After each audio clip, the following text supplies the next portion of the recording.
यह बेहद पुरानी बात है।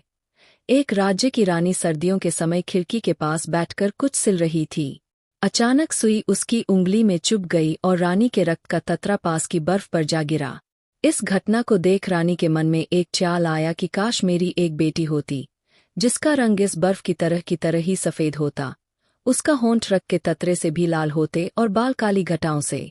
कुछ समय बाद ही रानी को बेटी हुई और वो ठीक वैसी ही थी जैसी उन्होंने कल्पना की थी, इसलिए उसका नाम रखा गया स्नो व्हाइट। कुछ समय बाद रानी की मृत्यु हो गया और समय बीतने के बाद राजा ने दूसरी शादी कर ली। वो नई रानी भी बेइंतहा खूबसूरत थी। रानी के पास एक जादुई आईना था, जिससे वो रोज पूछती कि बता इस दुनिया में सबसे सुंदर कौन है। चूंकि वो आईना कभी झूठ नहीं बोलता था, तो वो हमेशा कहता, आप ही सबसे सुंदर हो रानी। यह सुन रानी खुद भी इतराती। समय बीतने के साथ साथ स्नो व्हाइट की खूबसूरती और भी निखरती गई और एक दिन ऐसा आया जब जादुई आईने ने रानी की बजाय जवाब दिया, जग में सबसे सुंदर है स्नो व्हाइट। यह सुन रानी को सदमा लगा और वो स्नो व्हाइट से जलने लगीं। रानी ने अपने सबसे चास और करीबी सिपाही को बुलाकर आदेश दिया कि स्नो व्हाइट को दूर जंगल में ले जाकर मार डालो। सिपाही स्नो व्हाइट को ले तो गया, पर उसे मार नहीं पाया। मासूम स्नो व्हाइट पर उसको दया आ गई और उसने स्नो व्हाइट को रानी की असलियत बताकर उससे दूर रहने को कहा।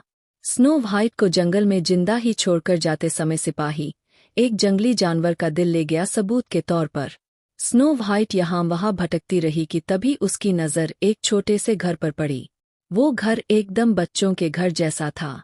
वो घर था 7 बौनों का।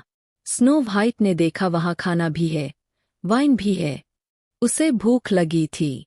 इतने छोटे छोटे बर्तन और चीजें उसे आकर्षित कर रही थीं। स्नो व्हाइट ने खाना खाया, वाइन भी, और सो गई। जब बौने घर लौटे तो सब कुछ अस्तव्यस्त देखकर सोच में पड़ गए। फिर उनकी नज़र स्नो व्हाइट पर पड़ी।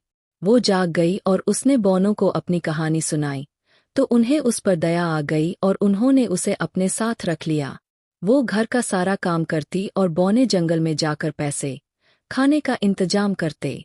बौनों ने स्नो व्हाइट को सावधान रहने को कहा कि जब वो घर पर न हो तो किसी को भी घर में न घुसने दे। इस बीच रानी से फिर से अपने आईने से पूछा कि कौन सबसे सुंदर है। आईने ने कहा, आप बेशक सबसे सुंदर है, लेकिन जो आपसे भी सुंदर है वो है पहाड़ों के उस पर 7 बौनों के साथ रहने वाली स्नो व्हाइट। रानी गुस्से से आग बबूला हो गई और उसने स्नो व्हाइट को खत्म करना का बीड़ा खुद उठाया। उसने एक बुढ़िया का वेश धरा और कंघी बेचने वाली बनकर जंगल की तरफ चल पड़ी। स्नो व्हाइट को देखकर उसने कहा कि ये कंघी ले लो बेटी, मैं तुम्हारे बाल संवार कर दिखाती हूँ। जैसे ही उसने स्नो व्हाइट के बालों को कंघी किया, स्नो व्हाइट बेहोश होकर गिर पड़ी, क्योंकि वो कंघी जहरीली थी। रानी वहां से चली गई, लेकिन फौरन बौने आकर स्नो व्हाइट के बालों से कंघी निकाल देते हैं और वो बच जाती है। रानी फिर आईने से पूछती है, आईना वही जवाब देता है।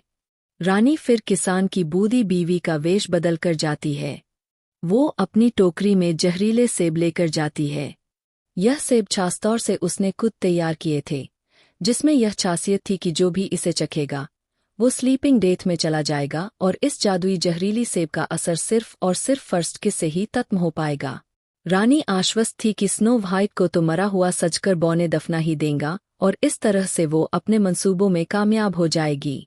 रानी स्नो व्हाइट से कहती है कि ये मीठे सेब है, तुम इन्हें जरीद लो। स्नो व्हाइट इस बार सतर्क थी।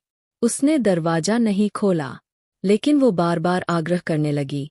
फिर उसने एक सेब के 2 टुकड़े किए, जिसका एक टुकड़ा जहरीला नहीं था और दूसरा था। रानी ने सादा वाला टुकड़ा खाकर कहा कि देखा, इतना रसीला सेब है, मैं भी लालच नहीं रोक पा रही। स्नो व्हाइट को लगा यह सच कह रही है। उसने भी दूसरा टुकड़ा चखा, लेकिन उसे चखते ही वो बेहोश होकर गिर पड़ी। रानी हंसते हुए चली गई, क्योंकि इस बार उसने बेहद जहरीला वार किया था, जिससे बचना स्नो व्हाइट के लिए नामुमकिन था। स्लीपिंग ब्यूटी, सोई हुई राजकुमारी। स्नो व्हाइट ऐसी अवस्था में चली गई थी जहां अस्थायी तौर पर उसके शरीर के अंग क्रियाशील नहीं थे। बौने भी उसे बचा नहीं सके और उन्हें लगा वह मर गई। सभी फूट फूट कर रोने लगे। उन्होंने स्नो व्हाइट को देखा, वो एकदम फ्रेश लग रही थी। उनका मन नहीं माना कि उसे जमीन में दफना दें, इसलिए उसके लिए कांच का बॉक्स तैयार किया और उसे उसमें सुला दिया। कांच के बॉक्स पर लिखा कि यह अनमोल है। इस बीच रानी आईने से पूछती और आईना कहता, तुम ही सबसे सुंदर हो। रानी खुद भी गर्व करती। समय बीतने लगा। कुछ समय बाद ही उस जंगल से एक सुंदर राजकुमार जा रहा था। उसने स्नो व्हाइट को देखा और उसका दीवाना हो गया। बोनो ने भी देखा कि ये राजकुमार क्या करेगा। राजकुमार बेहद दुखी था कि जिस लड़की से मुझे प्यार हुआ वो तो जिंदा ही नहीं है। उसने कॉफिन का कांच खोला और सोचा अलविदा करने से पहले अपने पहले प्यार को जी भर के देख लूं। राजकुमार ने कांच खोला और स्नो व्हाइट को भावुकता में एक किस कर दिया।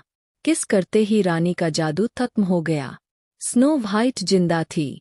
राजकुमार की खुशी का ठिकाना न रहा। बौने भी खुशी से उछल पड़े। राजकुमार स्नो व्हाइट को अपने देश ले गया। वहां जाकर उन्होंने शादी की। शादी में बौनों के साथ साथ रानी को भी बुलाया गया। बौने भी बेहद जुश थे।